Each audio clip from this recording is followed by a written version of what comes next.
ขอดที่หลอนถูกช่อปกติ13ฝังเศร้าหลาย30ตั้งทุกเจ็ดของเจ็ดในวันที่7ของเดือนปี2026ผู้เขาปักปอยสายซึกผู้ใหญ่คนหลวงสังฆาเก่าผมเป็นคนเมืองผมพบปากเสียงก็ฮะจุดดันสายตั้งเนี่ยพวกมันเลยเตียนพ่อมาเนี่ยปันมันเนี่ยตัดได้ปกป้องเส้นทางสายตั้งเนี่ยตาอังมันจะหนังว่าเกี่ยนแข่งภายการซึกเอาเปลี่ยนกระทรวงกลาโหมเนี่ยเพราะว่าในเกี่ยวกับการซึกทั้งเสียงในตัดได้เกียรติขีดเมืองได้เอาว่าวันหัวสูงสุดก็ไรเบียงก็การได้อยู่ภายใต้ลุงปองซึ่งลุงปองซึ่งนั่นที่ว่าใต้แกแต่ไรป้าว่าเนี่ยป้าตาอังเนี่ยป้าปาอูเนี่ยป้ากูเจ้าคือชื่ออันมีศูนย์คำว่าผมพ่อพี่น้องเขาวนด้วยครับเพราะเขาไรเมืองซึ่งไหนเนี่ยเขาได้เกี่ยนแข่งได้ตีเขาเนาะมันจะอย่างพี่น้องตาอังเขาพี่น้องว่าเขาได้ว่าเขาลองไต่สูงก็ลองไต่สูงก็เขาอันที่วนในก็ได้มีอยู่ย้อนเบอร์หันย้อนเบอร์มันไปปองใจกว่ามันว่าดิโมคราซี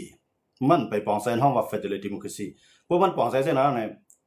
ในเมืองใต้เนี่ยมันจะว่าว่าที่ไรอยู่ที่ปางซังหมักมังหน้าผ้าเนี่ยมันจะครับว่าใครอยู่ที่ใดก็ไรในเมืองใต้เนี่ยนะย้อนเบอร์มันเดี๋ยวมีมาปักเบิงตีลีเนี่ยเดี๋ยวมีแถวปักเบิงอันแต่เดี๋ยวด้วยถึงตีลีเนี่ยนะตีลีเนี่ยว่าก้อนไหนเป็นเจ้าของมันเลยในเขาได้มักมันจะนั่นกูเมืองไหนคนมักมันตีในพื้นที่ป่าก้นมีก็ยาวก้นผางก็ยาวกะแล้วพื้นที่ป่านั้นย้อนเบอร์ป่านั้นตอนตาไหวหักษาป่าไม้ตัวนำเขาครับหนังหื้อนำเขาได้ขึ้นเนาะหนังหื้อไม้เขาเช่นนั้นเดี๋ยวข่มรวมปันน้ำหนีผาเมืองเขามันได้แข็งคนที่ตั้มออกมาแทง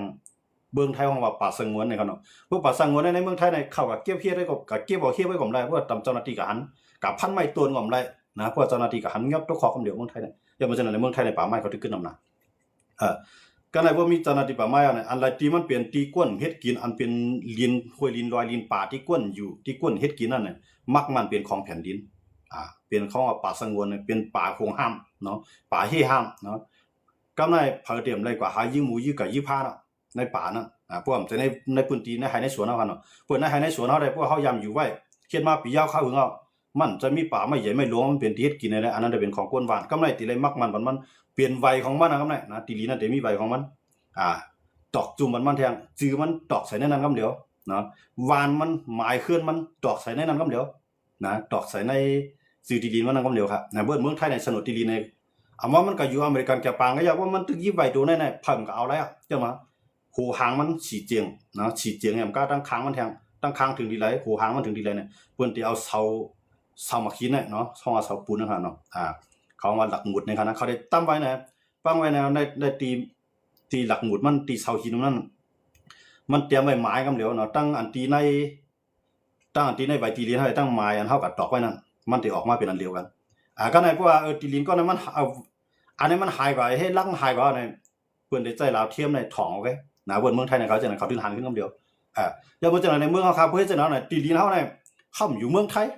ก้อยกับตีลิ้นเขาในอยู่ไว้ในเมืองไทยตัวเขาอยู่ในเมืองไทย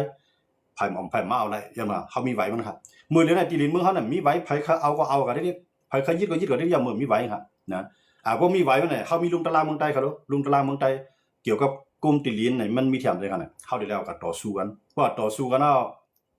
เพราะว่าก่อนนั้นมันว่าอ้างว่าเป็นของมันเขาซ้ำมีศักดิ์ศรีหลักฐานเป็นของเขาเนี่ยมันเดี๋ยวเลยใช้เตียนมันเท่าแทงกันเนี่ยมันมาเอาของเขาเนี่ยมันมีตังพิษแทงกันเนี่ยไผ่พัดเอาของกันร้ายครับก็ในว่าเป็นเช่นนั้นยังเป็นเช่นนั้นเนี่ยพี่น้องกูเจ้าคือในเขาเต็มมีเพียนดินอันครอบครองข้างกล้วยเขาเพียนพินครอบครองมาดีกว่ามันจะอยู่ที่ตีเนี่ยให้ตีหน้าเนี่ยมือเลยในหน้าเขาในกำนำในมันเต็มมีไหวมันเขาดูเนาะหน้าเขาเนี่ยมันมีไหวมันเท่ากับอยู่เมืองไรก็หน้าเขานั้นตึกเป็นของเขากล้วยกะมือเดียวในจะมีความกลางห้องใกล้ซีเหมาย้อนเบอร์ครับย้อนเบอร์มีหลวงปองจึงมาด้วยถึงเขาเนาะมีลุงตลาดแต่มาด้วยถึงเขาเพราะว่าเขาเล่าว่าเขาอ่านเอาในก็เขาผมจะคือเขามีไหวมันในมือก็พวกใครเอาก็เอาอะไรอยู่มือเดียวนั่นเป็นเช่นนั้นเนาะพวกอันเปิ้นอยู่ในเวียงได้ทำเอาอะไรเปิ้นต่อสู้ลุงตลาดคำเดียวนะเหมือนเช่นนั้นลูกน้องเจ้าน้องใจเจ้าต้นน่ะอันเป็นปีดุจิเจฮับยัดบ้านปางไร่ขาในกันนะอันนั้นเขาเมื่อยี่เราตีลินตีหิมตีหิมวันไทยเนาะหิมวันไทยหนุ่มจีวันไทยตั้งนั่นกันเป็นวันไทยไร่ขาเนาะตั้งหิมหมักล่างนะเนาะเขาเมื่อยี่เราเมื่อยาวเนี่ยก็กับปีหน้าก็ในมีไว้ตีลินการต่อสู้กันในเขาในเลยปันขึ้นครับนะเขาจังเลยปันขึ้นครับยังเมื่อเช่นอะไรหรอกว่าอันนั้นแน่ๆป่วนจอมแขบเวียงในเวียงในป่วนออกไว้มันหมดอ่ะนะเมื่อยี่เราได้นะเมื่อยี่เราทำได้เมื่อยี่เราในต่อสู้ลุงตลาดจับตั้งมาปันขึ้นเป็นของมันขึ้นแค่ เหมือนเจอหมดเลยนะพี่น้องใต้ว่าพี่น้องตาว่าพี่น้องเปาว่าในตีลีนั้นมีนำนะก้อยกาห่ำมีเสาหินนั้นปักไว้บรรเทาห่ำมีหลวงปองจื่นด้วยถึงบรรเทาห่ำมีลุงตะลาอันเตียบตัดบรรเทาย้อนบ่เจอนั่นแหละเฮามีนำก็ห่ำมั่นใจห่ำอุ่นใจว่าเป็นตีลีเฮาย้อนบ่เจอนั่นแหละดอกว่าเจอนั่นแหละเพราะว่าเฮามีตีลีเฮาเนี่ยจังว่าเฮามีเงินเนี่ยเฮาตีลีเฮาก็ขายกินอยากก็ลงลายมือบันก็ดังก็เอาก็ใส่จื้อมันแบบจนว่าเฮาลงลายมือบันมันก็เงินบันเฮาต่อให้เฮามาอยู่เมืองไทยก็อย่าอยู่เมืองเขก็อย่านะมื้อเลยเนี่ยเฮาค้าเมืองเฮาค้าเนี่ยยิบไว้ตีลีเฮาไว้ในกำมือก็เขาจังเอาหิมก็ไล่นะผู้เป็นวันนอกหน้าปางเนี่ยเพิ่นให้หน้าว่าให้ได้ไปมีไว้เนาะผู้เป็นเคลื่อนก็ไปมีไว้วันนอกหน้าปางเฮาค้าเนี่ยมันถึงมีคู่ไผคู่มันไงหน้าก็มีหน้าไผหน้ามันหน้าได้มีไว้มันกำนำได้มีไว้มันมีไว้เสียตาก็พวกเขาขยินเนี่ยเขายังดึกยี่ดอกเขายังบ่ทำก็จังก็โซที่จังก็ต่อสู้ลุมตลาดดีแลเมืองเฮาค่ะนะสาวเฮาก็ต่อสู้มาเฮาก็ขี่มาขึ้นหน้าเฮาเนี่ยสู้มาเอาได้เนี่ยพวกเขามีกองค่ะจังยี่เขาตายบ้าทางมันค่ะนะเป็นหน้าเฮามันมาเขาจังเอาพวกเขาใครเอามาเหมือนเจอหนังเก้าก้างเขามือขี่มาให้หน้ามึงพี่น้องคนมึงใต้บ่ถองมันมื้อเนี่ยถามว่าเป็นกดขายมาได้เป็นหมูจีหมูจีได้มาได้เป็นแซนด์วิชจังได๋เขาลาดว่าเป็นเขาได้เฮ็ดสวนกล้วยมื้อจ้างก็ย้อนเสือก็ในก้นเมืองขายบ่ก้นเมืองขายก็เอาลายนะเขาเฮ็ดไหนมาครับมันเจอหนังว่าก็ได้ก็ขุดข้ามเมืองขายก็เส้นตั้งยาแบบเจ้าให้เจ้าหน้าเนี่ยเจ้าให้เจ้าหน้าจังก็ต่อสู้ตับซึกว่าอย่างว่ามีลุงตลาดมาด้วยถึงเขาครับจังว่าเพราะว่ามันมีหลวงปองซึ่งได้เส้นตั้งอันหลวงปองซึ่งที่เฮ็ดกว่าว่าจุ่มเลยที่เฮ็ดเส้นตั้งลัดผ่านกว่าในตลาดลีนเฮาก็ย่อเนี่ยเพิ่นสิเลยจ่ายเงินบ่เฮาขึ้นครับเพราะว่าเมืองไทยน่ะตีลีนเบิ่นเนาะตีลีนเบิ่นอันจับผังตั้งลงเสมว่าอันจับผังตั้งที่เลยเสมว่ามุกูปอกเป็น6เป็นป่ามันปล่อยว่านั้นมีการมีคันเพราะว่าเส้นตั้งในเปิ้นที่เฮ็ดหลวงปองซึ่งที่เฮ็ดเส้นตั้งมาเนี่ยหลวงปองซึ่งได้เวียนเงินปันขึ้นเงินมันขึ้นย่อมมันจะนั่นแหละกาคันตีลีนเนี่ยได้ปรุงขึ้นคำเดียวนะบางคนเป็นสัตว์ที่ย้อนมันก็มีครับนะเส้นตีลีนซ้ำจับตั้งก้านำน่ะเนาะเส้นตั้งก้านำก็เส้นตั้งก้าเข้าก็คือก็หลวงปองซึ่งได้ขึ้นจ่ายมันก็นะย้อนมันจะนั่นแหละว่าเมืองเฮาคันเนี่ยเฮาหลุมเฮากูเจ้าคือในหลุมมีตีลีนเปลี่ยนของตัวเก่านะอำจะว่ากูว่าเนี่ยนาลีนเฮาในไผรักษาไว้บัดนั้นเนี่ยพวกในนาทีอาเซียนเนี่ยก้นดังจุ่มเด็กเข้ามาก็อาเซียนได้แก่เขบันทั้งเสียงอันนี้นาทีพีหนังดังจุ่มเด็กมาเก้าเลยไอ้พีได้บุญพรแก่เขทั้งเสียงกำในตีลีนก้นเมืองเฮาเนี่ยอาเซียนขยิดก็ยิดได้ไอ้พีขยิดก็ยิดได้ว่าขยิดก็ยิดได้เยอะมากเขาวนว่าเขาอุปเปิงป้าเฮาอุปเปิงป้าเพียนดินเฮาทั้งเสียงเป็นของเขานะพวกเขาเป็นนาลีนเขามันเป็นจังนั้นแบบยังไม่ใช่หนังมันเต็มเป็นจังนั้นนั่นเนี่ยกัดด้วยเขาเลยยันกรุงในปีโตซะในเฮากับใครเลยตีลีนในกับป้าคืนเฮาอยู่แล้วเขาลงมาได้ว่ามันก็เสือนะสังเกตว่าเมืองเฮาค้าในไร่เหมือนจังหนังเมืองโฮมตุมเฟเดลิตี้เป็นเมืองเฟเดลิตี้เคยซีเนี่ยเฮามีหลวงปองจึงเมืองใต้เสียงกามีหลวงปองจึงท้องถิ่นหลวงปองจึงท้องถิ่นได้มาถึงว่านาทีไผนาทีมันมีหลวงปองจึงขึ้นมาแทนตาได้อุปเปิงผู้ให้จังนั้นน่ะตีลีนเฮาแล้วเดี๋ยวมักมาเนาะการในตางใครอยู่ในนากิในตีใต้เบียงมาเสือแหละใต้ใครอยู่ในนาทีว่าเบียงก็เสือแหละก็กาเตรียมเลยเตียกเตียงกันผู้เฮ็ดซึกเตเลยเฮ็ดซึกอันเก็ดเขตแผ่นดินเฮ็ดซึกกันเก็ดเขตบ้านเมืองเฮ็ดซึกกันเก็ดเขตน้ำหินผาเมืองเฮาค่ะอำจะว่าเฮ็ดซึกให้กับห่มลมมันแกล้งเขาเซ็นเตอร์เฮ็ดซึกให้กับห่มลมมันก้นก้ายาเฮ็ดซึกให้กับตัดไม้ไข่กับตัดเอาไม้เอาตอกอันนั้นจะเป็นซึกคนเถื่อนนะครับกูว่าในกูเจ้าคือเฮาค่ะในกูเจ้าคือเจอมีซึกทั้งหลายน่ะตึกเป็นซึกคนเถื่อนนะครับเนี่ยอันกันตัดเตือนไม้ตอกเนี่ยอันกันขุดเอาโคออกเนื้อลิ้นใต้ดินแนะนำเฮาบ่มีอันบ่มีเก็ดเขขนาดเนาะมันแสดงว่ากาคูดเอาลีนอันนั้นน่ะเป็นอยู่ตัวแดงน่ะตีลีนของข้ามีไว้จือเป็นของข้ามีเสาหินมักมันไว้ตอกจุ่มไว้เป็นของข้า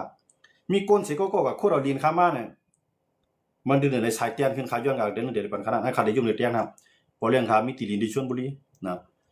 ะมันจับลอยให้ไหนก็ก้อยก็มันมีไว้สนวดเนาะมีไว้ตีลีนกำในตีลีนข้า2ก้อนน่ะจับกันน่ะตีลีนข้า2ก้อนน่ะจับกันเที่ยงกองซ้ำมักคูดเอาลิ้นกว่าเนาะมันหันว่าตีลิ้นมันในกูนหนาลามันมักคูดเอากว่าเอาลิ้นกว่าให้เขาติ๊ๆน่ะเอาลิ้นกว่าก็ปล่อยให้มันคูดเอากันลิ้นดั้งเดิมมันจะเฮาอยู่แล้วมีลิ้นโปกอันเท่าไหร่รู้แจ้งคูดเอาลิ้นโปกทุ่มเพิ่นไปน่ะลิ้นอันลิ้นลือมานั่นก็มีไว้ลอยเนี่ยเป็นห้วยเป็นกุ้งเนี่ยมักคูดเอาลิ้นเอากว่าเนี่ยจะเอามาขึ้นหากันน่ะนะจะเอามาขึ้นมี2มิ้วพวกเอามาขึ้นเอาเงินมาปานน่ะ10ล้านนะอันเป็นเจ้าของที่ดินนั้นมักคูดเอาที่ดินในของปอเลี้ยงคากว่านั้นมันไหลขึ้นมาปั่นขึ้นกำเดียวค่ะมาปั่นเงินพอดีโตมากขึ้นเนี่ยงาเขาหลวงมันเอากับโทมหลังติ้วค่ะพอดีโตมาใส่ขึ้นแทงไงมันโป้ได้เสียงนำเรื่องนั่นแทงก็เลยยอมจ่ายเงินค่ะในใครอยู่ในเตียงค่ะดังว่าเมืองเขาคานั่นไหนเพราะว่าตีดินมันมีไว้เป็นของจื้อของเฮานั่นแหละมันออกสังขยาในนั้นพ ป้อมใจน้ำมันในค่ำในตื่นเบ็ดของเฮาไว้ก็กับพวกมันออกน้ำมันในออกค่ำในซ้ำเป็นของแผ่นดินนั่นนะพวกเป็นจังนั้นนะเพิ่นเมืองไทยในตีลินไปออกน้ำมันหลวงปองจึงในน้ำมันน่ะได้เป็นของหลวงปองจึงอ่ะก้อยกาตีลินในเป็นของเจ้าของมันก็ในเพราะว่าหลวงปองจึงคันน้ำมันที่ไหนเนี่ยมันตีแลเอาเงินในกว่าซื้อเอาตีลินนั้นมาครับในใครอยู่ในเตียงหั่นเนาะยังบ่จังนั้นเนี่ยซักสมบัติอันว่าโคของกาคันใหญ่อันใหญ่ที่สุดในมันเป็นแผ่นดินครับมันเป็นตีลินที่เฮ็ดกินเอาฮะเนาะยังบ่จังนั้นว่าเหมือนเมืองไทยในพวกเขามีตีลินที่ให้ที่หน้าเนี่ยลูกหลานเขาได้อุ่นใจเอานะพวกเขามีหน้าตรงในขายกินใน 2-3 รอบอะไรเงินจะหลายล้านเอาน่ะเนาะอันนั้นเขาอยู่ในเตียงมันครับเนาะยังบ่จังนั้นในเมืองเฮาค่ะในกัดด้วยครับตับซึกว่าเนาะเฮาว่าอันเขาเฮ็ดซึกให้ไปว่าเก็บเขตแผ่นดินเมืองว่าอันว่านั่นมื้อถามในปอเมเขาก็ตีลินสุในจ่อมีไว้มีค่ะเพิ่นว่าเขาป้อซึกกำนั้นก็เขาลักป้ายว่าเพิ่นยึดอ่ะนะตอนที่ไรตีเฮือนของเขานั่นก็ยังบ่จังนั้นแหละหนังฮือเตรียมหนังฮือตีไรปักเสาเฮือนอยู่นั่นจังป้ายกันทั้งหลายเพิ่นจะเฮ็ดซึก10 ปีก็ได้เฮ็ด20 ปีก็ได้เฮ็ดอ่ะจังป้ายเกิดลูกมาก็ลูกบ่ได้เฮ็ดอ่ะมีหลานมาก็หลานได้เฮ็ดอ่ะอันนี้เฮาว่าเป็นซึกเถื่อนนะสังเกตว่าเฮาได้เฮ็ดซึก2 ปีมันก็3 ปีในครั้ง3 ปีนะซุ่มขยามหลายครับนะในขยาม3 ปีนั้นเฮาได้เฮ็ดการในขยาม3 ปีนั้นเฮาได้เฮ็ดการในตับซึกเนาะเฮามีบุญพ่อในสันนั้นได้อยู่ดีผู้นำเฮาสั่งการกว่าการในครั้ง3 ปีสมว่าเฮาได้เป็นซึก3 ปีเฮานั้นในครั้ง3 ปีนั้นกะเงินเหลือนเฮาวันเดียวก็มันเต็มเลยเรียนกินเฮานะเพราะว่าเฮาได้เรือน5แสนมันก็เรือน10แสนเพราะมันถึงเรือนมันว่าได้10แสนมันได้ปันเฮานะหลวงปองซึ่งได้จ่ายมาดีผู้นำตับซึกเขานั้นก็จ่ายเขาในยิงเงินเอากำซื้อเนาะเหมือนจังนั้นสิได้เขาเตรียมไว้ในที่ให้มีเกิดเขาว่าที่ให้มีธนาคารเมืองใต้เนี่ยครับนะเพราะมีเงินเมืองใต้เนี่ยในพื้นที่แบบเมืองตีมันบ่ได้มีอยู่ขนาดนั้นเพราะว่าซื้อเข้าเนี่ยก็ใจซื้อกันไปใจอย่างเงินปอมีอ่ะนะพวกหมอบเก็บหมอหอมในจังไรผู้ซอยปอมีทางเฮาหลบวนกูเจ้าคือเขาเนาะอย่าไปเอาว่าตาคือเอาเครื่องไม้ไหนแหละที่ดินปลองเอาเมืองปลองเมืองว่าเอาเมืองปะโอเมืองใต้เอาอันที่ได้เฮาปันมานเอาก็กินแล้วนะก็ในอันใต้เฮาเนี่ยอันใดก็พออยู่กับแดงกันเนาะมันจังเขาจะบังพาในจะซื้อเขาเนี่ยในอาเซียนก็มอก10ก้อในปฏิเมสูงถึงได้10ก้อเนี่ยอันเป็นสะเทมันก็เฮาว่าเนาะก้อยก็อันเปลี่ยนกวนวันกวนเมืองกวนซึกซ้ำเลยมาขามตามมันฮู้ว่าแทงหลายปีให้เฮาเป็นซึกคนเถิดนี่คั่นน่ะเพราะเฮาเป็นซึกเจือจาดเป็นซึกจึงเมืองมันจังนั้นก่อนนั้นมันก็เฮ็ดซึกในเปิ้นเมืองไทยขนาดได้อยู่ในเตียงแท้เนาะเฮาอยู่เมืองไทยได้ฮู้เฮาฮู้เปิ้งเมืองไทยดีเฮาอยู่ในเตียงเมืองไทยเนี่ยเพราะว่าลูกยิงมันไล่ก็เฮ็ดนางหารอันเป็นปอมีมันจังนั้นได้พรดีจอมแท้นะพวกก็ให้กาห้องยาว่าสังว่าจังนั้นเนี่ยก็ห้องยาซึกย้อนมันเป็นเมของซึกปอของซึกห้องยาซึกนั่นได้ยามันละลายแกนะก็ได้นั่นก็มันเป็นกฎใจก็เฮ็ดซึกเพราะมันเป็นภูมิจันทร์ในแค่รายเงินหลีนะป้อมใจภูมิจันทร์ก็มันรายเงินเดือน 15,000 นั่นก็ 10,000ก็กะว่าป้อมมันโปมาเนี่ยหลวงปองซึ่งนั่นได้ด้วยถึงมันแท้นะป้อมมีพี่น้องมันก็หลวงปองซึ่งได้ด้วยถึงมันแท้บ่จังนั้นมีคนว่าที่ว่ากูเลยเฮ็ดซึกมันมีนะต้องเมืองไทยเนี่ยเขาใครมามังก็ในตั้งใจกัดตอบห้องสอบเนาะสอบเข้าเป็นซึกเขาสอบแล้วเขาเลยจัดต่างหากเนาะเพราะว่าอันเพิ่นเก็บมาได้คำเพราะว่าเพิ่นเก็บมาได้สุรจันทร์ยันเบ่เขาเป็นซึก2 ปีแค่2 ปีครึ่งแค่เพราะ2 ปีครึ่งเขาก็มือกว่าก็ว่าคำใจซึกเขานั่นใจครับอันนั้นห้องว่าซึกกองหนุนเนาะกองหนุนเนี่ยหมายถึงว่าเพราะว่าบางตึกใหญ่มากในเพิ่นได้ห้องขึ้นเขาใช่นั้นยันเบ่เขาหมอการซึกก็จะได้ขึ้นกับพึกขึ้นนี่แน่เพราะว่าเป็นบางตึกใหญ่ผมใจบางตึกใหญ่ได้เพิ่นเอาเพิ่นก็ปล่อยเขามาอยู่เพิ่นจังหวัดไทยเขาในเขา2 ปี2 ปีครึ่งเรียกว่าเตรียมใจใครกว่าเฮ็ดในห้องว่าอาสาสมัครในเงินเหลือมาได้สูงอินเนาะตั้งใจก็เฮ็ดซึกก็อยู่ไปหลอกไปหลายก็จับยาจับเหล้ามือขึ้นปันเปลี่ยนให้พอมีมันเหลือมาใจจ้อมันพอมีเขาดูเมืองเกินในคั่นนะเหมือนจังเมืองขี่ในแค่นานะขี่เขาจะในเบิ่งตาได้ไล่เป็นซึกขี่นำแล้วอเมริกันจะในตาได้ไล่ซึกอเมริกันเนี่ยมันจะง่ายนะจันยิงมันได้ไล่ยาวจันจอมตั้งสูงมันได้ไล่มีปาก80นะพวกเป็นขี่เขาเนาะปาก70ขึ้นเหนือตั้งสูงมันที่ได้จังนั้นก็ในเบิ่งกว่าเนี่ยก็เงินเหลือมันได้นำนะสมาตายในนาซึกเนี่ยก็เงินเหลือพอมีตั้งหลังเลยมาจะเอาเป็นสถิติบ่นะเปิ้นจ่อยกันจังนั้นเมืองเฮาคาก็นะครับใครหันว่าซึกใต้เฮาเนี่ยไผเลยก็เฮ็ดซึกในทุกขาตีเขารู้วันหมดนะทุกข้ามไรสังนะซึกใต้กับทุกข้าว่าทุกข้าตายกับหมู่หลายก็เนาะก็อยู่ก็ตึกขามในคุยในร้อยก็ไปฮู้ว่าได้เลยโป๊ะได้เลยมือมาเลยไปฮู้ก้อยก็อันเดมาหล่อเลี้ยงมันนั่นตอนได้เลยกาซิลิกมันกันน่ะบ่มักซิลิกเนี่ยกาซิลิกมันใครป้อลีคามื้อเดียวย้อนบ่จังนั้นได้ดังว่า วันมื้อนั้นเนี่ยตับซื้อข้าวคาหรือเลยเป็นตับซื้อกับมีน้ำกัดตับซื้อข้าวคาเป็นตับซื้อเขียนเคียงซื้อขาเอาต่อว่าถึงภูมิจันทร์หรือเลยมีหลายๆนะเพราะว่ามันพอซื้อก็เนี่ยมันใช้การกล้าการขายดีอะไรก็แล้วมื้อมันไปเลยก็เฮ็ดซึกมันใช้กล้ากันขายใครกล้าใครขายดีอะไรก็แล้วก้อยการดีอะไรอยู่ภายใต้ปักเปิงรักเมือ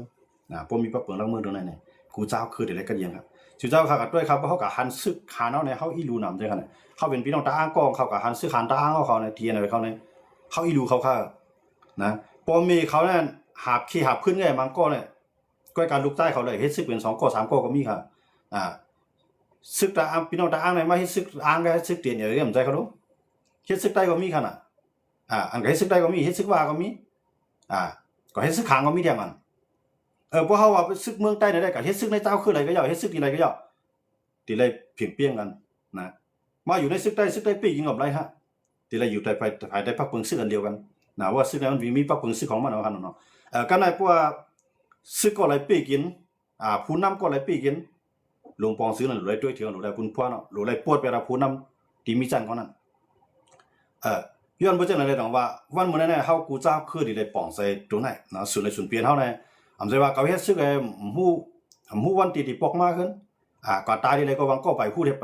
ไปฮู้แทงว่าก็ตายดีเลยนะก้นหลวงมันลาดจอมก็มีค่ะนะก็ตายอันนั้นก็เฮียนซ่อมมันก็มีค่ะนะวันมื้อนี้เพราะว่าเฮาเป็นตับซึกเกียรติขีแผ่นดินเนี่ยก็ตายได้นาซึกเนี่ยเฮาคำว่าด้วยในไทยเขาก็ตายได้นาซึกทั้ง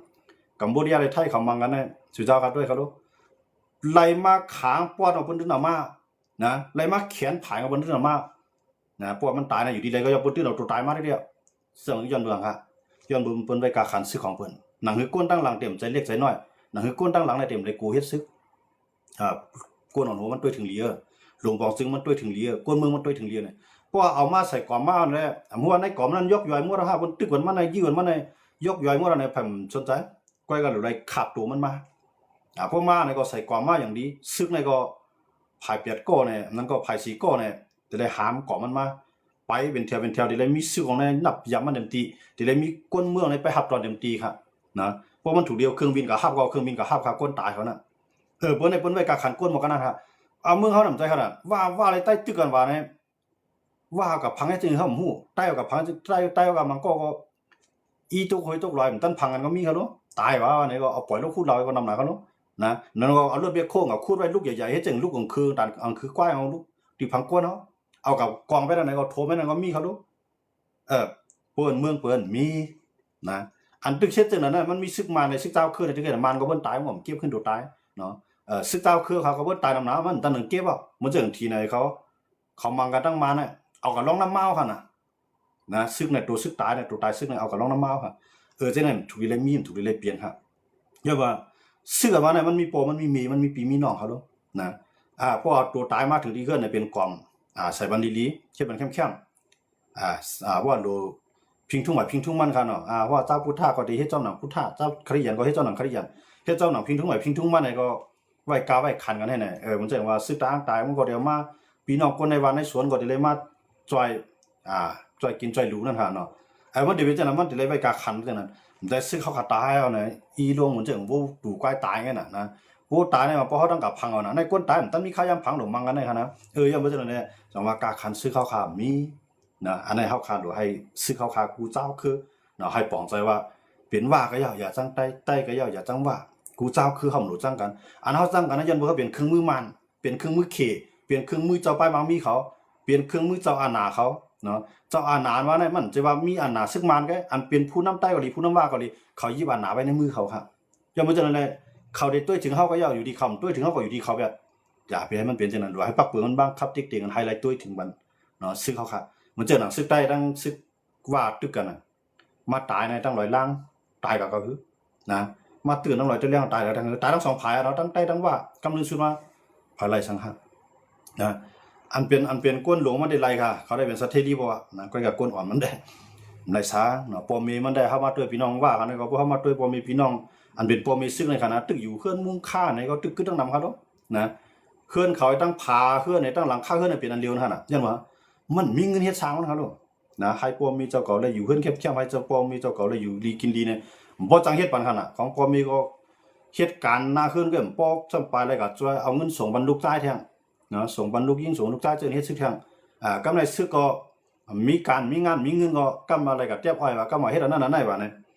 มันตั้งแต่ปกป้องฟ้าตัวเก่าเนาะลูกหลานเจ้าเก่าก็มังก็ในซึกโคยังบ่ได้นุ่งกันลูกนะลูกหลานซึกเข้าในมังก็เนาะมาซึกว่ามาซึกได้ยังเอากูเจ้าคือกับเฮาว่าได้เนาะมังก็ตึกปล่อยก้อยเล่นต้องกิ่วขนาดกันต้อยขนาดลูกว่าได้ก่อนนะย้อนไปจังแล้วเนี่ยต้องว่าเฮาคาใครหันได้เนี่ยกาปานเฮาเป็นก้นมาใน1ปานให้เฮาอย่าไปว่าจัดนามาเนี่ยจัดนาในหำหัวที่เป็นสังนะจัดในนั่นน่ะเฮารู้ไรมีศูนย์ไรเพียงเปียงกันศาสนาเฮานับยามศาสนาสังนับยามอะไรเต็มตีละนะอย่าไปว่าเมื่อในเป็นศาสนาคริสต์เนาะ อันนี้เป็นศาสนาพุทธเนาะอันนี้เป็นศาสนาอิสลามเนาะรู้มีนะรู้ไรว่ามันเป็นศาสนาก็เฮ็ดซ้ำเลยศาสนามันก้อยกาโป้รู้ไรปุ้นพรหับการซื่อจัดมามันได้เลยเฮ็ดเพียงเบิ่นนะผมสิว่าก็เป็นศาสนาน่ะก็เฮ็ดซึกไรครับยังบ่เปิ้นหงรู้บ้านมันเขาเนาะนะก็เป็นก้นคืนในก็เฮ็ดซึกในก็ไรครับกวนใจกูก็ได้เลยมีเฮ็ดซึกเฮ็ดก็มันจังว่าได้เลยมีนะฮะเนาะซึกในนาทีตาอ้างในเฮาได้ไว้ก็คือซึกในนาทีใต้ได้ไว้ก็คือซึกในนาทีว่าได้ไว้ก็ซึกในนาทีเปาเฮาได้ไว้ก็คือตาได้แก่ที่ก็เมื่ออำสิว่าไว้ซึกมีตีมีตามฮู้ว่าไผใครมาย้อนกินข้าวก็ย้อนนะไผใครมาเอาสังก็เอาก็ให้มันรู้มีค่ะซึกจังนะซึกเขานั้นตื่นหนูได้กินอิ่มตื่นหนูได้นอนดีเพราะถ้าพยายามสอนการซึกสอนดนตรีสอนในเมืองเฮาไว้ไปแก้แค้นส่งสอนต่างเมืองแทนนะมันจังเมืองบ่ได้บ่เฮ็ดค่ะเนาะมันจังหนังไทยเขาในอเมริกันเขาในเคเขาในเขาพึกซึกของมันกูปีค่ะนะไล่ไทยเขาอยู่จังหือเคเขาอยู่จังหืออเมริกันเขาอยู่จังหือเขาได้พึ่งโคมกันให้บ่ฮู้ว่ากว่าเข้าฟังตึกจ้อมอเมริกันก็ให้ไล่อเมริกันมาเข้าฟังตึกจ้อมไทยก็ให้ไล่เขาได้เขียนฮู้กันแลกปิ่นเฮาว่าซึกแลกปิ่นกันเมืองเฮาคาก็เลยเป็นจังนั้นพวกเฮาเฮ็ดจังนั้นแล้วได้เฮาเต็มจังกันนะเพราะเฮาใต้เฮาเนี่ยไปมีปิ่ญญาก็นำต่างเจ้าคือไปมีปิ่ญญาก็นำกูเจ้าคือเฮาปิ่ญญาไปว่าเฮาไปเป็นเปิ้นไปขึ้นเปิ้นเฮาถังเรียกกันเฮาจังกันเฮาหลากันกูว่าเฮาได้หันหลานี่เด้นะเฮาได้หันหลากันนี่เด้ใต้ดอกได้กันก็หลากันนี่เด้ยังว่ามีตังฮู้ครับบ่มีตังฮู้ก็บ่หลากันก็เฮาจังกันก็จังกันก็เฮาตึกกันบ่ตึกกันมาก็เฮาซุ่มทั้งสองฝ่ายกันได้บ่ซื้อเขาก็ซุ่มว่าตายทั้งสองฝ่ายคนเมืองเฮาขึ้นจังกันแท้แต่เฮาได้พรดีครับได้พรดีพอเฮาจังกันเนาะเพราะว่าแก้แค้นปันว่าอุบเลยอันเป็นซึกในสูงสุดก็ก็ซึกอันเตรียมเลยมีอานาเตรียมมือให้เลยใครเฮ็ดทางไผก็ไล่มันได้จะเลยอยู่ภายใต้ปะเปิงลักเมืองค่ะนะพอไม่หลวงปองจึงเมืองใต้เนี่ยประธานาธิบดีเมืองใต้เป็นไผล่ะนะเมืองใต้เฮาเนี่ยเฮามีเฮาว่าเป็นผู้นำเมืองใต้คั่นน่ะมันเต็มจึงจั่นประธานาธิบดีก็เป็นจั่นจอมพองหลวงเมืองใต้เนี่ยมันถึงเลยมีคั่นน่ะอย่างว่าเนี่ยของว่าประธานาธิบดีในเมืองนึงลูกนั้นถึงเลยมี1ก้อครับลูกนะมันจังเมืองของตุงตู้นั่นเป็นมันมือเร็วได้ประธานาธิบดีมือเร็วได้มันไปมีไผเนาะมันถึงมีของอย่างที่เฮ็ดทางกล้วยมันคั่นเนาะเหมือนต่างก็จะเป็นอู้ถิ่นจอเขาเนี่ยอู้วินมินเขาเนี่ยเนาะเหมือนต่างกันเนาะอันเป็นประธานาธิบดีเอาใต้ก็มีเจ้าสวยเตียกเนาะเจ้าในประธานาธิบดีเนี่ยเป็นจันจึงเมืองหลวงเมืองจันเมืองหงตุ้มนะเฮาว่าประธานาธิบดีก็ในว่าในเมืองใต้เนี่ยเฮาได้มีจอมพ่องหลวงเมืองใต้เป็นก็แล้วนะกำไรเป็นซึกในเมืองใต้เนี่ยเดี๋ยวเราอยู่ภายใต้จอมพ่องหลวงเมืองใต้จอมพ่องหลวงเมืองใต้นั้นมันอยู่ที่หลวงปองจึงเดียงตั้งมันที่เป็นก็แล้วเดี๋ยวไผมันได้มีมาแทนครับเพื่อได้จังนั้นเนี่ยพี่น้องเขากูเจ้าคืออ่อนกันวนด้วยค่ะเพราะว่าพี่น้องว่าใครอยู่ที่ไรก็ไล่รวยอยู่ภายใต้ปักเปิงลักเมืองเพียงเปี้ยงกันเลยทางเดียวกันเพราะว่าขอความจ้าเข้าหูมาป้อใจในก้นก้อนในมันมาหลากเอามันมาแจกแขกเพเจ้าคือเฮาก็ต่างลุงตะลาหรือที่เต็บตัดว่าไอ้ในเมื่อพี่ดอกพวกก้น2ก้อนเนี่ยจังว่าได้ยอมบัดเนี่ยพวกยอมมันก็ได้ตกขอบพวกไม่ยอมจ่ายเงินวันมันก็ได้ปอกมือมันก็ได้เงินค่ะการลาบ่อะไรเสียเงินค่ะเนี่ยนะเพราะว่ากาผิดกันมาเพราะผิดกันในมันเป็นคำว่าตามผิดอันวางความกันอะไรวางความวางความอะไรมีครับนะเพราะว่าตัวเปิงว่าวางความอะไรมียอมจ่ายเงินบัดเนี่ยก็ได้ต้องพอใจบ่ก็ได้พอใจมือก็ขึ้นล่ะเพราะก็ได้จ่ายเงินก็เอาเมื่อหลุดได้ตกขอบไม่เหลือเนี่ยก็2เดือนใน3เดือนเนี่ยอยู่ที่ลุงตลาดเต็บตัดมันค่ะย้อนบ่จังได๋ดอกว่าบ่เป็นจังได๋มาในสุเจ้าครับวนด้วยค่ะในเมืองใต้เนี่ยที่เป็นเมืองน่ะอยู่ที่สุดนะกว่าในนาทีพี่น้องตาอ้างเดี๋ยวมีกูเจ้าคือตีกว่าในนาทีพี่น้องว่ามีกูเจ้าคือเฮาเกี่ยวจังว่าไหนเพราะมันมีเผาผิดกันมาไหนผิดกันในนาทีตาอ้างก็เจ้านะอันเป็นเย่เฮาปลิกนั่นตึ้มที่แล้วคุณพรด้วยถึงนำเดียวเผาผิดไปถูกในลูกตลาดได้เลยแทบตาแทงกันน่ะเย่เฮายังมีบุญพรเอากว่าจะถามต่างผิดกันไหนพวกเย่เฮามักมันว่าต่างผิดอันไหนก็ไหนเอากต่างที่ลุงตลาดแทบตัดมาแทงนะเปิ้นเบิ่งในเฮาว่าเอาต่างสู้น่ะจะได้ฮู้ว่าต่างผิดเผาผิดไปถูกนั่นอันนั้นสุดในตำรวจในเดียวเพื่อเมืองไทยเนาะตำรวจในเดียวห้องมากก่อนห้องมากเขามาลงบันทึกประจำวันในเขียนเตรียมไม้ไว้ย่าก็เอากับยื่นอัยการนะเพื่อนไทยในเดียวมีหลายขั้นตอนกันเอากับยื่นตำรวจเอากับยื่นอัยการว่ามันเป็นนักผิดอันไหน กำในอายการนั้นก็ได้ขึ้นมาสอบด้วยแทงแจดด้วยแทงว่ามันผิดเตี้ยอายการนั้นก็ขึ้นเอากับต่างที่ศาลหมายถึงลุงตะลานะครับเนาะเอาต่างที่ลุงตะลาก็ได้ว่าลุงตุ้มตะลาเตียบตัดมาเนี่ยเพราะมันเกลียดดีตำรวจมันไรกว่าเพราะมันเกลียดดีตำรวจเดี๋ยวเอายืนอายการเพราะอาตำรวจเราก็ยืนอายการน่ะได้แจดด้วยแทงพวกกับเกลียดที่อายการก็ได้รอเพิ่มเกลียดที่อายการเอากับถึงลุงตะลาเปิดถึงลุงตะลาได้มันได้เตียบตัดว่าอันผิดอันถูกนะมันได้มี3ชั้นครับเนาะเมืองเฮาค่ะเนี่ยห่ำมีค่ะนะไอ้นี่ก็ลักมาว่าลักหัวกับป้อนตั้งเอาว่านะเพราะว่ามันลักนี่ก็ใครเอาตายก็เอาตายมีไผเจ็บทัดบางกอเนี่ยมันมีสังกินละมันก็ลักกวยกาพอมันมีลุมตลาดได้มันลักตั้งพิษมันมีก็เอามันตัวคอกแหละกับป้อก็แฮมมันไรนะพวกป้อบ่แฮมเนี่ยไอ้ก้นกับป้อแฮมแล้วยากินแฮงฮะตามมันนะทำลายร่างกายเนี่ยเมืองไทยเนาะยากินแฮงยังบ่จังได๋ป้อเฮ็ดจังได๋เจ้าเฮาได้มีครับอันผิดกันได้มีเมืองไทยเนี่ยเขามีปักเปิงละมื้อจะว่าคำผิดกันเขาผิดกันเมืองไทยเนี่ยก็กวยกับผิดเอาเนี่ยเจ้าหน้าที่เนี่ยหางไว้เก็บมาลาไว้กูพายเหมือนกันเนี่ยนะไอ้นี่เป็นไผคนละอยู่ดีละเดี๋ยวเพิ่นฮู้หมดว่าหันน้ำปุ๊บเนี่ยก็เพิ่นเตี้ยเขาในความมันฮู้ว่าไอ้นั่นอยู่วันไหนอยู่วันหลังไหนขึ้นหลังไหนเพิ่นมือออกมาว่ะนะว่าดังสุดได้ห้องไม้เช็คลิงก์มือถึงเฮือนก่อนให้มันผิดออกมาพวกมาก็ส่งเจ้าหน้าที่ในเมืองยอบว่าเพิ่นยอบว่าขัดขืนเนาะเพราะยอบว่ามันตึกต่อสู้ถูกรีโป้เนี่ยถูกรีแคมเนี่ยอันนั้นเจ้าหน้าที่ก็ได้จัดการไงมันเป็นจังนั้นครับพวกเฮ็ดจังนั้นเนี่ยเขามีกวนตัวถึงวันเมืองเฮาผมกล้าเขามีกวนตัวถึงคนเมืองเฮาเนี่ยแต่ก็อะไรมันเมาเรามันก็หาผิดเบิ่นเนี่ยมันใจว่าผิดเราย่อมใจมันปลายมันใจว่ารอเราใจค่ะจะได้จอมยอมมาให้หลายค่ะนะพวกเฮ็ดจังนั้นในเมืองเฮาค่ะในกันเย็นเฮาเขารู้จักในกูสังอ่ะพี่น้องตาอ้างมาในใต้กับไปกินตาอ้างตาอ้างว่าต่างลุมตะลาบังไปใต้อันใต้กับไปกินสู่ทางนั้นพวกเฮ็ดจังนั้นต้องใต้เด้หัดเฮ็ดเอาค่ะมาเฮ็ดพวกมันหัดเฮ็ดของมันเอาหัดขามันนะก็ในมันจะเฮาเข้ามาด้วยทางในเมืองไทยมันได้มีกลกองอันอยู่ดังสังกับเปียงนะครับเนาะตำรวจได้มาตำรวจได้มาเฮมันไทยกึดมันก็ไทยตำรวจได้ไทยไว้ที่กองมันนะครับเนาะกำลังอันนั้นก็กึดเอาโจกหลักกลางหลักกองในยื้อใส่ตำรวจมันดันจับหมดตำรวจได้ปลายทานตาปลายก่อนในมันปลายก่อนในใครมีเป็น15 วัน20 วันเอาไว้เนี่ยมื้อไหนยอบอะไรขึ้นเอาค่ะขนาดปลายตัวหนังปลายมือถึงในเมืองใต้บ่เอาค่ะเนี่ยกำในปลายมือถึงในเมืองใต้เฮ็ดเลยตำรวจไทยมือจอมยอบล่ะเนี่ยกำในไผมันเอาไม้พวงมันในติดต่อก็หลายพี่น้องมันก็หลายเป็นภายในยอบอำมือเรากำในนะตั้งแต่มันกว่ากับสิว่าพี่น้องมันก็ในมาหับที่นั่นน่ะมาหับที่นั่นเอากระทรวงที่นั่นน่ะตำรวจในขึ้นจ้อมห้อยมันก่อนได้ต่อบ่ถึงว่าออกมือกว่าทั้งปูนเอาเนี่ยตั้งปูนเอาตึงอุบกันในตั้งไผมาในไผไทยขึ้นอุบกันนะเพื่อก่อนในนาทีว่าตั้งไผว่าไผไทยขึ้นอุบกันนะเพื่อก่อนในนาทีใต้ไผไทยไผว่าเอาไผไทยไผใต้ขึ้นอุบกันในปูนพรไผปูนพรมันเดี๋ยวเอามาส่งมันขึ้นเอาตั้งพิษนะป้ายกันอะไรก็ได้นะยังบ่จังได๋ในเมืองเฮาครับบ่มีจังได๋มาในจ่อเฮาได้ฮัดเฮ็ดถ่ายกันครับฮัดนะเมืองเฮาเมืองในเพิ่นเฮ็ดถ่ายเฮ็ดนาเพิ่นล้อมโฮงเฮาลงเมืองเนี่ยปล่อยให้นั่นให้ขนาดวัวควายไปกับตกในเจ้าวัวเจ้าควายขนาดยากกินนะวัวควายไปกับจ้อมผังต้าในกล้ามาผาวัวควายในเจ้าวัวควายขนาดพิษใจเจ้ากล้าขนาดพิษยันว่ามันเลี้ยงวัวก็มันได้เลี้ยงในสวนมันได้เลี้ยงในคอกมันเนี่ยมันเตรียมเลยปล่อยรอดออกมาตัวปล่อยรอดออกมานั้นรถกับพาก้ากับตำในเพราะมันลาว่าเปลี่ยนเจ้าของวัวเนี่ยมันได้เลยหยอดเจ้ากล้าแทนครับอันนั้นอยู่เดียงเมื่อเขาข้ามใจเขาลงไผเขาลักวัวไผเขาลักไผเขาลักกล้าไผก็ลักก็วนป้วนเนาะจะใครดีไรครับจังว่าเมื่อข้างในเนี่ยเฮามีลุมตะลาเฮามีผู้จับตัดปันอันเรียนมันแม่นมันค่ะยังบ่จังนั้นได้สุเจ้าครับด้วยครับเพราะเฮามีจังนั้นในเฮาได้มาใจหรอว่าเพิ่นกวนมาลักของเฮานะกวนมาจวนเฮานะยังบ่กว่าต่อให้มีปักเปิงแล้วเมืองเสตาก็กูเมืองต้องมีหาผู้ลักคนจวนมันก็มีอยู่เองก็ก็ว่ามีเสตาก็มันพวกมีมาเนี่ยมันมีอันยอบไรอย่างเดียวนะบนเมืองค่ะได้บนมันลักควายกว่าว่าหายหลายเพิ่นมาลักกลางกว่าว่าหายหลายเพิ่นมาเดียน้องกว่าว่าหายหลายจังจ้อยซังนะจังจ้อยซังยอมบ่จังนะในพวกเมืองเฮาค่ะไล่เมืองโฮมตุ้มเฟดเดอร์ดิโมคราซีเอาล่าสุดเนี่ยจะซื้อเรียนไว้จังล่ะเนี่ยจะซื้อเรียนว่าNUG เขา NUGCG นะครับเนาะเขานั่นทำเฮ็ดตามเมืองโฮมตุ้มในวันเนาะอันนั้นได้เฮาเฮ็ดตามเมืองใต้ในว่าจะซื้อว่าจังนั้นเฮ็ดตามเมืองใต้ในเมืองใต้วันนั้นมันชื่อว่าตอนตาใต้ก็เป็นเจ้าของหั่นให้ปองใจดินให้ปองใจดินเพราะว่าใต้เฮาก็ว่ามีเมืองว่าปะโอ้มีเมืองว่าปะหลองมีเมืองว่าเฮาหลักความเขาในเขาแจกแถบพี่แบบเขา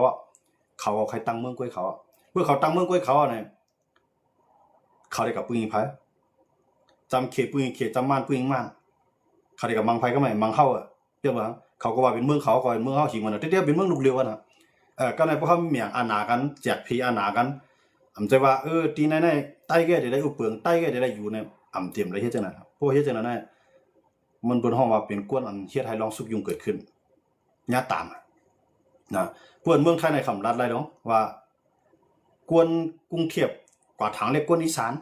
บ่กวนอีสานพอใจได้กวนกรุงเทพเนี่ยมันอยู่ที่ไรเป็นก็ไรเป็นเผอกวนอีสานเขาก็ตามผิดในคำเดียวจังว่ากูว่าเนี่ยมีเผอกะหัดทางเรียกกวนอีสานต่อให้เขาพานเอาก็ย่อมมีเผาทางเรียกเขาก็ได้เหมือนเจ้าน่ะก้นย้อนไหนก็ก้นย้อนไหนก็บนกับทางเรียกเขานะเขาว่าทางเรียกบนกำไรจังว่าเขาอยู่กันไหนเสียจัดด้วยครับก้นย้อนว่าใครก็อยู่ที่ไรก็ไรหมดในกรุงเทพเนี่ยจะขนาดก้นกรุงเทพใครมาอยู่ที่ไรก็ไรหมดในเกียงใหม่ว่ากูตี77ตอนของเมืองไทยเนี่ยก้นกรุงเทพเขาอยู่ไรด้วยเขาแล้วเขาก็อยู่จังหวัดที่เนี่ยเขามือเมียงซอนว่าตึกมีอยู่ก้นกรุงเทพไม่อยู่นะเขามือกว่าตั้งเกียงไฮ้ว่าไม่ใช่ว่านี่ก็ก้นกรุงเทพไม่อยู่แล้วมึงโดนตึกมีอยู่ค่ะคำจันจ้างคำมันอยู่ที่ว่ามันเกือกอยู่ที่ไรมันเดอยู่ที่นั่นแกก็กับยัวละลายกับชิมอในตีอยู่บนกว่าชิมอในตีลินบนกว่าชิมอที่หน้าบนเฮ็ดไรนะพวกมันกับปักเสาเฮือนก็มันบอกว่ามันได้ซื้อนั่นนะอยู่ละลายให้มันซื้อมันสั่งให้มันหุ่มหาในกับตั้งเสาเฮือนอยู่กำไรเพิ่นห้องบุกลุกน่ะยากกินแห้งนะยังบ่จังได๋พวกเมืองเฮาคาในใส่ไรลอกลายนายในเมืองห่มตุ่มตู่ก็กัดเย็นเมืองห่มตุ่มตู่ว่าในกูบอกในเฮาว่าเป็นเมืองมันจังซั่นน่ะติมันใจของมันครับมันเป็นของเฮากูเจ้าคือก้อยก็เฮาปองใจมาน้ำปีกินเฮาแล้วเฮาจังมันเฮาก็อีใส่ตักมันได้เป็นเมืองมันเป็นเมืองมันนั่นจะดูว่ากูว่าในก็เฮาป่นออกแลนดินเมืองใต้มาอีดอนก็เฮาขึ้นไหวมาเมืองเฮาว่าเมืองใต้ว่าเมืองมันเนี่ยอีมันมาได้จังซั่นน่ะติมันใจมันเป็นเมืองเฮาค่ะเมืองห่มตุ่มเฮาค่ะติมันนะเป็นเมืองห่มตุ่มเฮาใครอยู่เย็นกรุงก็ได้ใครอยู่ในปิโตก็ได้เฮาน่ะนะบ่เหลือน้ำใจเขาลูกเพราะเฮายังตึกเมืองเฮาไปกัดเย็นเมืองเฮาไปมีห่มดอกห่มรวมเมืองเฮาไปมีปักเปิงรักเมืองน่ะ